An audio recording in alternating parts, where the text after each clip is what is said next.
My name's Jennifer Hauraki. I really wanted to talk about where I come from because I think that really influences sort of my ideas and what I bring today. So on my mum's side, I am from Singapore, and that's where I was born. I was born in Singapore, and I'm Maori and Chinese, and we're actually from the Hauraki clan on that side. And on my dad's side, I'm Maori, so we're from Ngāpuhi Nui Tonu Ngāti Hine. And so all my tupuna are from around Pipiwai and Matawai. And those are the two cultures that I bring, but I also recognise that I live in Auckland, so I'm really urban. So those are lots of different sort of hats and identities that I work with. If we're going to talk about Asian cultures, I think it's really important to define what we mean by Asian, particularly within the New Zealand context. So we normally associate Asian with Chinese, Japanese, Korean, but in New Zealand there's such a variety and diversity within Asian, what's classified as Asian. So there's Indian, there's Pakistani, there's Bengalese, so I think when we're talking about Asian, what I refer to as Asian is quite wide ranging. And in terms of what they believe around sexual violence and sexual abuse, I think the first thing that comes to my mind is the stigma that's attached to not only sexual violence, sexual abuse, but also sort of sex in general. And I think maybe a really good way of looking at it is perhaps thinking about the stigma and the barriers and the difficulties that we face, say, in mainstream culture in New Zealand, and then magnify that by sort of hundreds and hundreds and hundreds for the Asian communities that are in New Zealand. I think there's multiple components in terms of the stigma. I think one is around rape myths, and it's around a lot of the blame will sit with the victim, and I think it's then leads to a lot of the shame and a lot of the guilt that victims would carry or survivors would carry with them, because they're normally known as victims in Asian communities. It's not the word and the term survivor is very much so a Western term. And with this kind of shame and guilt and stigma, then comes this huge burden, and with this huge burden means silence, which means I will carry this burden with me and I'll be silent about it, and whatever effects it has on me stays with me, or if absolutely necessary, within maybe a few family members, really trusted family members, usually female family members or friends. But the idea of then going outside of your family members or going to crisis response workers or sexual abuse counselling or anything like that is so foreign. And I think that's it's a really, really big barrier that we need to be aware of. I think the stigma is really, really far-reaching. So it sits with the survivor, but it also stretches out. And it's not just about the current sort of family, so the mother, the father, the brothers, cousins, aunties. It can stretch beyond generations as well. And I think it ties into the idea of the honour of only the woman or the survivor themselves, but also then the honour of the family. And the honour then is also tied to then the value that a family might bring or an individual might bring to, say, marriage, to being associated with people, because once again that's tied back to the stigma. Families would not want to be associated with a family where there's a known survivor. I think, and I'm speaking really generally in terms of women being survivors more so than men, but also acknowledging the fact that there are men survivors of sexual violence in Asian cultures. But the main sort of ideas is around when women are survivors, it's just that gender role difference within our societies. It is very much so more patriarchal, where men are seen as the decision makers, the leaders of the family, to be listened to be consulted, to be obeyed in a certain sense. And if a woman then is a victim or a survivor of violence, sexual abuse, then, well, if the man makes decisions and they call the shots, well then of course they can't be as wrong, can they? Their decisions around whether I consented or whether I can or can't do or anything surely can't be questioned. And I think just that patriarchal norm means that there's a lot more sort of rallying around said offenders or perpetrators, or whatever you want to call them, where lots of excuses then get made, and there is much more of a quick sort of let's go towards what did the survivor do? You know, did you lead him on? Well, you shouldn't have been talking, or all of them. I've heard of, just anecdotally, both within my own family and with working in the community, there are narratives around that. People do speak around that, you know, men have needs and the role of the woman is to satisfy needs. And I think it goes back to that sort of the patriarchal norms that I was talking about, where women are there to meet those needs. Women are there to meet not only the sexual needs, but also to be children, to be heirs, to look after the household, which then ultimately leads to looking after the needs of the children and the husband. And not only the husband, also all the males within the family. So even if a woman is unmarried, it's looking after the needs of her brothers, looking after the needs of the father, and any other male that may be in the family. You've got multiple families that normally, if they were in their countries of origin, would live very close to each other, but they wouldn't be in the same home. And I think it's a sort of contextual necessity, but I think it also ties back to the fact that, well, I'm a man, I have certain needs, and you were there, and I don't think there's much. I think in New Zealand, and we're starting to as a society teach our young people from a really young age around consent and women's rights and just individuals' rights in society around respect and in terms of consent. That is not a topic of talk at all. So children and young people don't get that at home necessarily. They don't get that at school. Definitely, it's not a topic that's sort of enforced or encouraged. And so you have young people growing up thinking, well, if my family says that I'm of a certain role and that's how my mum is and how my sisters and my aunties and all the people in my family are, well, that's the role for me. There's no other kind of competing ideas coming through. I think the first thing is help seeking would be really, really difficult, particularly help seeking through our mainstream services or any services at all. So breaking that in-group, out-group boundary and taking the dirty laundry or the shame and, you know, the stigma and the lack of honour outside of one's family and breaking that is huge. It's a huge step to go and seek help. So I think that's one of the very first things I'd think about is that I don't even think that there'd be a really high level of help seeking or even recognition that I'm really struggling post-sexual violence or post my assault or post my unwanted experiences. I just need to get on with life, get on with things. If it's really impacting on me, it would be I may talk to sisters or cousins that I'm really female, same gender as me, and seek some advice from them. And that would be the support that I rely on. Or if I don't have any family here, it would be within my network of friends.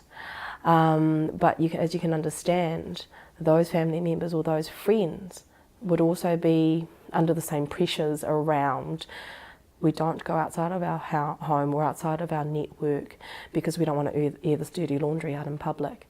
And so you can see how that silence then just blankets survivors a lot.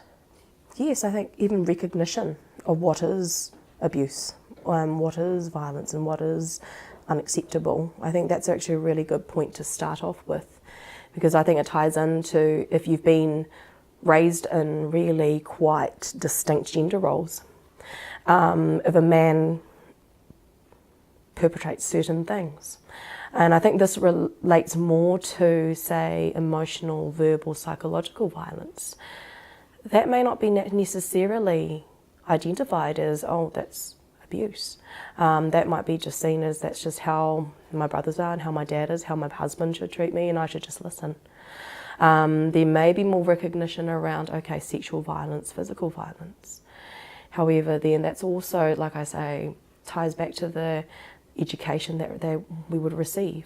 In New Zealand, we do get a far more education around rights, individuals' rights, and that education and that sort of discussion and that space for discussion would not necessarily exist in Asian families and Asian cultures, particularly in the migrant community, when they're away from their countries of origin, where they may be more sort of grassroots organisations where, you know, women taking control and women acting on behalf of other women. And those are maybe quite established in their own countries of origin, but not so much so in a migrant community in New Zealand. Mm-hmm. I was thinking about what would help a survivor to heal and to start that journey. And maybe this is because I am from so many different cultures and I hold lots of different identities. I think one of the key aspects is to recognise a survivor for who they are. So they may be Indian, they may be Chinese, and it's about holding on to the things that are important for that person's culture and that may impact upon their ability to sort of relate and engage. So taking into consideration the stigma, taking into consideration the patriarchal norms and the gender roles, but also holding at the same time that they are their own person and that they may have had different experiences. That means that they've had a little bit more education around consent and women's rights, or they may just be them and who they are. So I think it's about holding both of those things and not necessarily just adopting one or the other. I think that's one of the most important things when engaging with, I think, not just Asian survivors, I think survivors of any walk of life, is to recognise them for them. But if we're talking about, let's say, Asian survivors specifically, language is one of the most important things. Being able to express yourself in your own native tongue, because we all know that there's certain words that you just cannot translate, that cuts deep down to your soul about how you feel and how things have affected you. So I think that's a really important thing to check out. First of all is, are you comfortable speaking in English or not? And if not, who can I bring in or who can I ask instead of to come in and work with this person? And then I think the next step is around understanding that stigma and that shame, really guaranteeing or really reassuring the anonymity and the confidentiality of this.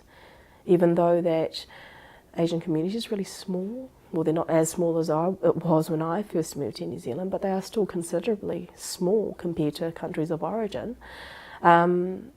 Just ensuring that this is between us. We're here for you. We are here to ensure that you are safe. We're not going to pull anybody in and tell them about what you've been through unless this is what you consent, this is what you want, and this is what's going to help. Because natural, say, more Western ways of working would be, let's bring your family in, let's bring some supports, let's bolster you up. And that's how my training's taught me. It's around bolstering those supports. A person from an Asian community may not necessarily want that, because that can actually add more to the shame and the guilt that they're feeling around what they've just experienced. They may need that containment just from you right now until they're ready. So I think it's really about following them. And I think that actually is what is needed for survivors of all walks of life. Yeah, just going at their pace. I think it's holding some knowledge about values around, different Asian cultures. So actually checking out before they even engage, if possible, the survivor, where are they from? Because like I said, Asian is such a huge blanket term. It actually doesn't really make much, it doesn't give you any information knowing that somebody's Asian. So knowing even if they are Chinese, it makes a lot of difference where they are from. So for someone who's from Singapore, my experiences of being Chinese are really different from somebody from mainland China versus somebody from Hong Kong or Taiwan. So just making sure we understand as much as possible around the differences that Asians present with. I think that's really important. And with that goes hand in hand then language. Are they comfortable talking in English? Or do they need a little bit more support? And would they feel comfortable with somebody who is of different culture from them, or would they prefer somebody who's from their culture? Because although a lot of us might feel comfortable with somebody from our own cultures, a lot of us may also think, no, you might then go tell so-and-so within our community and there's my confidentiality broken. So they may prefer working with somebody from a different culture. And so I think it's about checking out how much influence and how much just understanding with regards to culture and the culture that they come from, and how important that identity is, and how much then that will factor into the care that they need when you're working with them.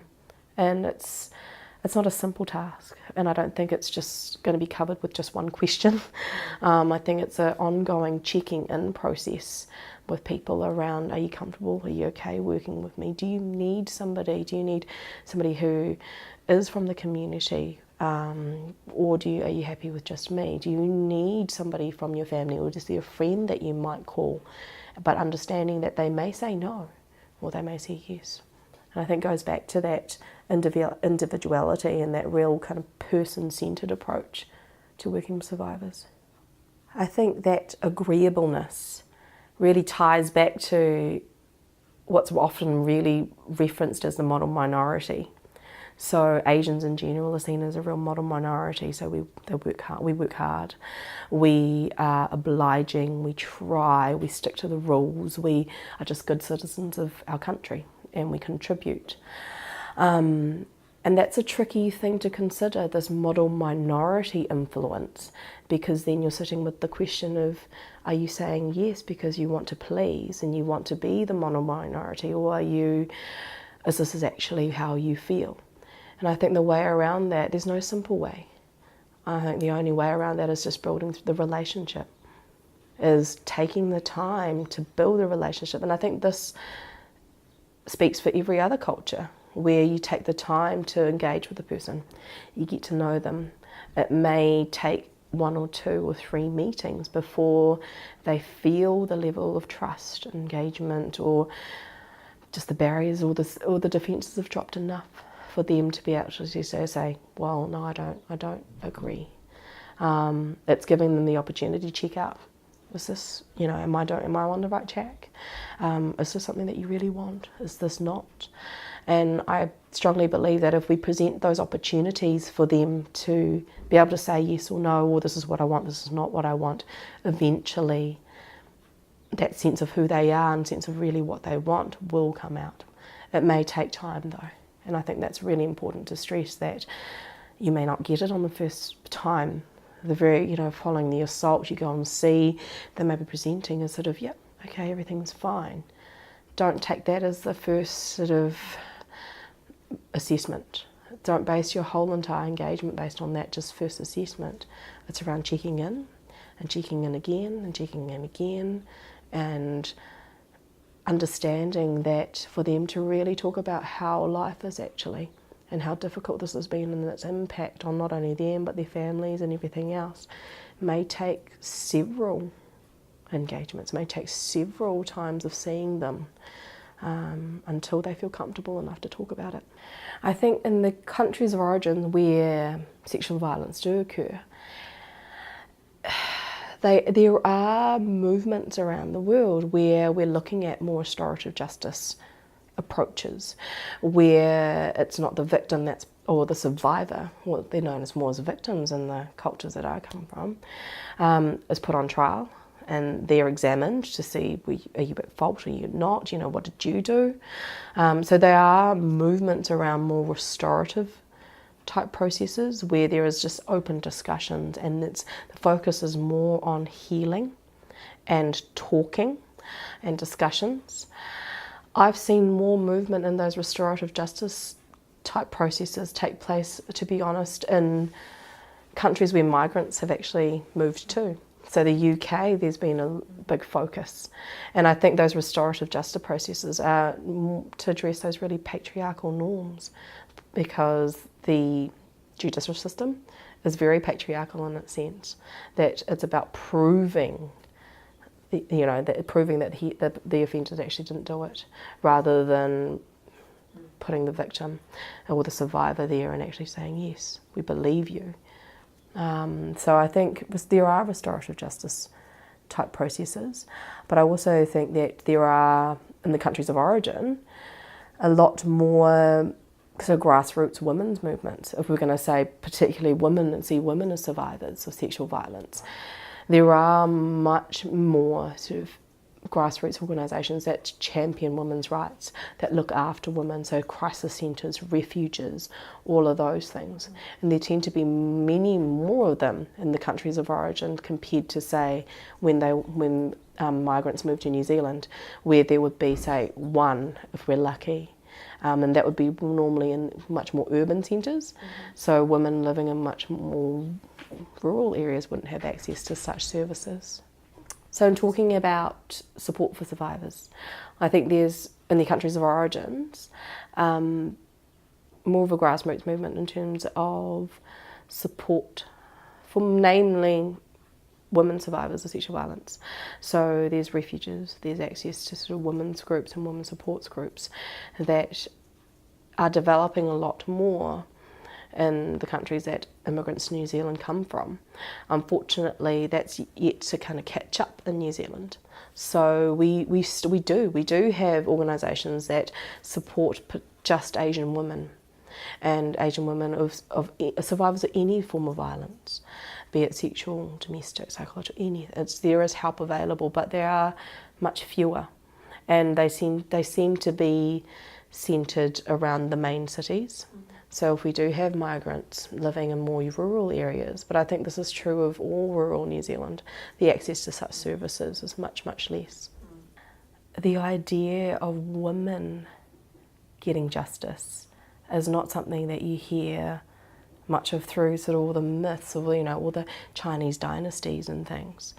Women, or the stories of women are seen as concubines, as the first or second wife or concubines, or women who were great at, creating heirs for the kings and the women and the men in their family.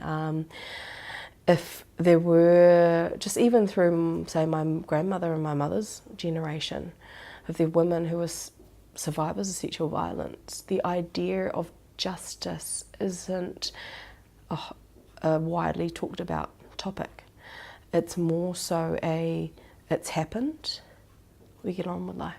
Life is hard, life is difficult, there's lots of things that you need to focus on, like your household. If you've got children, your children are parts of you.